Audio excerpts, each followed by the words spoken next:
For today's video, nag-crave ang lola niyo ng Thai mango rice. Matagal ko nang gustong gawin to at sa wakas magagawa ko na siya.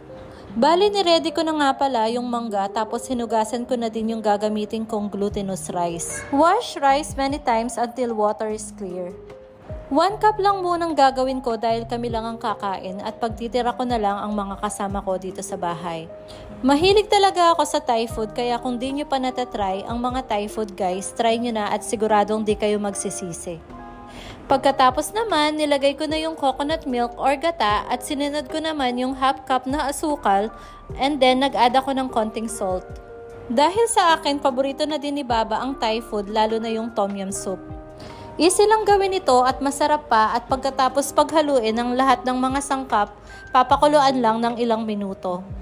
First time ko nga palang gagawin ito kaya nagpe-pray ako na sana magawa ko siya ng mabuti. Next naman, magluluto ako ng rice sa rice cooker. Bali nilagyan ko pala ng white na tela dyan. Di ko alam kung bakit pero ganyan magluto ang mga Thai na kasamahan ko dati.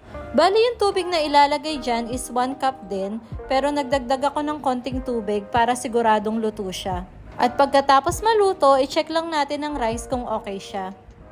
Next naman, ilalagay lang natin yung niluto natin na rice sa minix natin na coconut milk at asukal.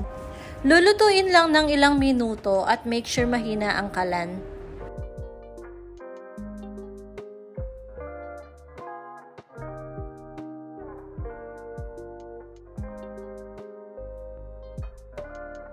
Next naman, gumawa ako ng sauce ng ating Thai mango sticky rice. Bali, same lang ang ingredients. Papakuluin lang natin yung coconut milk and then mag-add lang tayo ng konting salt. Pwede din pala kayong mag-add ng cornstarch para pampalapot sa ating sauce. Pagkatapos naman, bali kumuha lang ako dyan ng maliit na plato at nilagay ko na yung glutinous rice. Tapos in-add ko na din yung mangga at sauce natin. At sa point na yan, takam na ako at gusto ko na siyang matikman.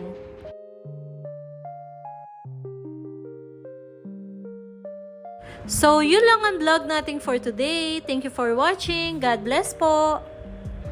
At syempre, pinatikim ko na din sa aking videographer at pasado naman daw. Happy ako sa naging result and for sure gagawin ko siya ulit.